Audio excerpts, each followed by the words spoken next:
lovely viewers, and welcome back to another video. I would just like to talk about really quickly how much I hate and suck at intros and extras. It's not my strong suit, and I always feel like I just don't do them well. But anyway, this video I am actually really excited about because it's a project that I've been working on and thinking about for a long time. So I started this project based on the first dress that I ever made on a sewing machine. So I made this dress about a year ago, and it's a short sleeve Regency gown, and I love the look of detachable Regency undersleeves, so I always wanted to add those after I was done with the project, and I had enough fabric of the same fabric set aside for that purpose. So I started this maybe, I don't know, a few months ago now, and after having so many projects that were half finished and half filmed, I just kind of decided that I needed to get them all taken care of and out of the way so that I can focus on making my friend Joanna's wedding dress with a clear mind and a clear RAM, I guess, or storage. I don't even know what it's called. So this is one of those videos, and I just decided to sit down with the project and really get it finished, give it my full time, which didn't take very long, and have it out of the way. So I completely made this up. There's no historical accuracy to this as far as I know. If I coincidentally did it right, then so be it, but the dress that I made was based on a pattern that I got just at Joann's, and I, being a very new, inexperienced seamstress, didn't understand a lot of fit issues, didn't know how to make pattern adjustments, those types of things, and I wasn't even really thinking about it. I was just happy that I could actually make a dress. So the fit of the dress is very off, both just in comfort level and historical accuracy. Therefore, I was not very motivated or didn't see the need to make the undersleeves historically accurate in any way. So I just made this up. I basically, long story short, made another version of the sleeve that was attached to the gown, and just made it shorter and sewed it onto the seam allowance, and then I made a long sleeve that would just button onto the short sleeve on the inside of the gown. Before you get into seeing how I actually made it, I would like to mention 3 things to keep in mind if you're doing a project that's similar and that I would do or will do next time I attempt a project like this. The first thing is to make sure that the undersleeves are very, very short. They should be like cap sleeves. I made mine a little bit longer, and in retrospect, I wish I hadn't. I feel like it just allows for the sleeves to kind of pop out and they lay a weird way because the sleeve is so long and it's not kind of like hiked up. The second thing I would say is to leave a lot of extra fabric on your actual sleeve when you cut it for the long sleeve portion. So I measure everything super meticulously. That's the kind of person I am, but I still felt like these sleeves turned out shorter. The long sleeves turned out shorter than I wanted. So I would just leave extra fabric, especially if you're doing pin tucks like me. I just feel like pin tucks and pleats eat up fabric and you just don't know where it went. So just leave extra fabric, trust me, it will make your life easier. The last thing that I recommend to do is don't do button loops like I did, do buttonholes. I feel that the buttonholes would hold the long sleeves onto the short undersleeves a lot more securely and keep the top of the long sleeve from poking out from the short sleeve. That's what happened with my dress, and it doesn't look the best. So with those 3 tips in mind, I hope you enjoy watching the process of me figure this out. It was a really fun process and I really enjoyed it. The first step in making these undersleeves was to measure out how much I had to work with and make a pattern for it. So after I had made the pattern, I started tracing it out on the rectangle I made, but I decided to only draw half the pattern and then cut it out so it would be symmetrical. So to do this, I just folded the rectangles that I cut out in half, And then I drew the pattern only once because I actually lined up both of my rectangles that were folded in half together and pinned them into place. This way I only had to draw out a very small manageable line and cut on a very small manageable line instead of trying to even out two rectangles that had to be symmetrical. So if you are doing this method, which I recommend because it just makes things a lot easier, definitely pin around the edges so that nothing slips around or gets in the way and makes things all wonky, because the whole point of this is to make everything as even as possible. So if your fabric's slipping around all over the place, it kind of is counterintuitive.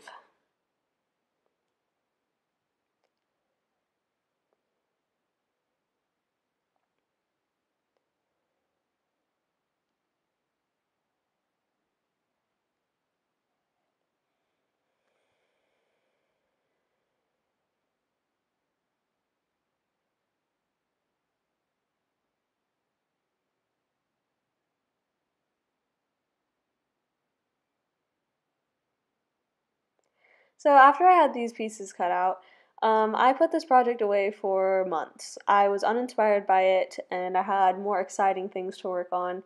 And so these two pieces sat up in my sewing closet for a really long time until I went on a road trip with my mom. I tend not to like reading books or just going on my phone on road trips because I just feel like I get antsy and bored by it, so it really helps me if I'm actually doing something, and I thought this would be a great thing to work on. So on the car ride there, I started backstitching the bottom of these sleeves closed. This seam lines up with the seam on the sleeves that are already on the dress. So after I backstitched these closed, I folded the seam allowance under twice, and then I just felled it down. And please excuse my one-handed shot of felling. If you've never felled before, I'll link a video down below with some stitches and how to do them, all of the stitches I use in this video, because this is definitely not a good demonstration, not something you want to be basing your skills on. After I was done felling, I pinned the undersleeve to the sleeve that was already there, and I backstitched it into place. I made sure to stitch on the seam allowance of the sleeve and not the actual place where the sleeve and dress meet, because I didn't want to disturb the seams that were already there. And kudos to me on how I figured out how to film this, because I'm using two hands to sew, so I don't even know how I did this, to be honest. After I was done backstitching the undersleeve into place, I just whip stitched around the raw edges. This is a very common technique used in a lot of historical dresses. So after that was done, it was time for me to make the pattern for the actual long sleeve that would attach, because that's the whole purpose of this project. So after I made the pattern, I cut it out, and I did a 1/2 inch rolled hem on the top and a 1 inch rolled hem on the bottom to match the bottom of the skirt. I just sewed these into place by a sewing machine, since I'm obviously back from my road trip now. After this rolled hems were done, I added a pin tuck to the bottom of the sleeve. This also matches the bottom of the skirt. And I've tried about 10 times to explain this now and have failed, so hopefully you can see what I'm doing, and if not, Google it. After I was done with the pin tuck, I did a French seam to close up the sleeve. So to do a French seam, you start by lining up the wrong sides together and then obviously pin it into place. And I am using a sewing machine on this project because I want to make my life easy, and this dress is not really historically accurate to begin with, so why would I start suddenly being historically accurate on the sleeves?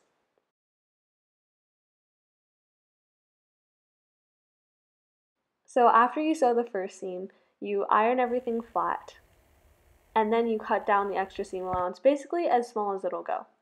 Then you turn the sleeve inside out so that it's right sides together, and then sew along that edge so you have a small seam allowance with everything, all the raw edges enclosed inside it. Then you iron everything flat again and you've got yourself a nice French seam. My final step was to sew on the buttons to the undersleeve. I sewed on 4 buttons, but I would actually recommend probably 6 or 8. Now that I've tried the sleeves on, they kind of pop out, and I feel like I'm going to add more buttons later when I feel like it. But anyway, I didn't film actually sewing on buttons because I feel like it's repetitive. I mean, it's pretty easy to sew on buttons, and also I was watching TV while I did it. When I was done sewing on the buttons, I decided to make loops out of yarn instead of buttonholes just because I felt like it would be easier and quicker, and it would also be easier to adjust them if I needed to. Can we just talk about my laziness in filming this video? I don't think I used a tripod. Maybe. No, I did use one, but not much. I was too lazy to get my tripod out again, so I tried to show myself cutting this yarn. But I was also too lazy to walk the 10 steps to get my sharper scissors, so I used really dull scissors and it ended up sucking. After I was done making the loops, I just sewed them onto their corresponding places with the buttons I had sewed onto the short undersleeves that are hidden in the sleeves of the dress. And then, to my great surprise, everything worked out perfectly and fit very well. Well, hi everyone and welcome to my bathroom. If you've been here for a while, you've been in this bathroom before, but since I only have 21 subscribers, I'm assuming that if you're one of my subscribers, you've seen the video where I did my, what was it again? I think it was home beauty products. I spent a lot of time in the bathroom then. But today we're doing something completely different because we've come a long way since then. And, today we're doing my Regency hairstyle so that I can show you all my wonderful, attachable Regency long sleeve dress. Well, it's a short sleeve dress, but it has attachable long sleeves. So anyway, I have too many videos because I have about 3 different full-length videos I'm editing right now, and my camera just cut me off. So I was just saying that with Regency hairstyles, the basics are lots of curls in front of your face, braids, buns, you know, it could be half up, half down if you wanted, you know, because everything was Grecian and flowy. And if you're really scandalous, you could have your hair all down. Shocker. Oh my god, look how scandalous I am right now, putting my hair down on the internet for the whole world to see. Ugh. Anyway, I don't know what I'm going to do. I'm just going to be creative with this one, so cue the time lapse of me doing my hair. Okay, so a quick rundown of what I did for my hairstyle. First, I obviously brushed everything out and then separated some pieces in the front for curls. Then I just put most of my hair up into a bun, leaving a little bit at the bottom of my scalp down. Then I split the bottom section into 2 and braided both of them. And once the braids were done, I wrapped them around the bun so they crossed over in the back.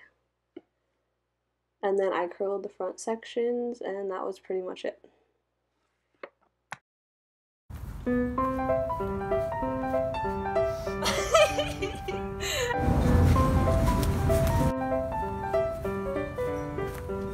Wait, walk back again.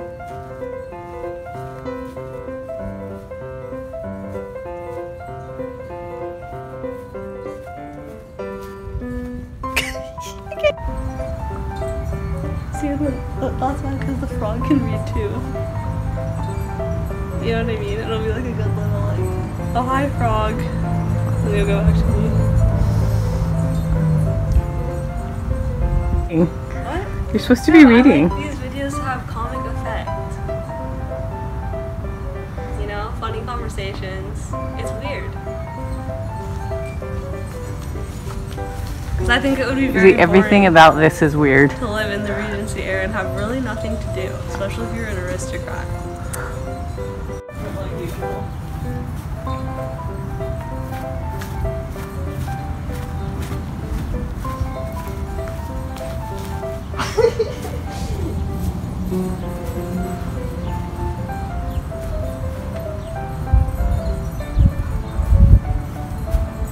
Okay, I'm done.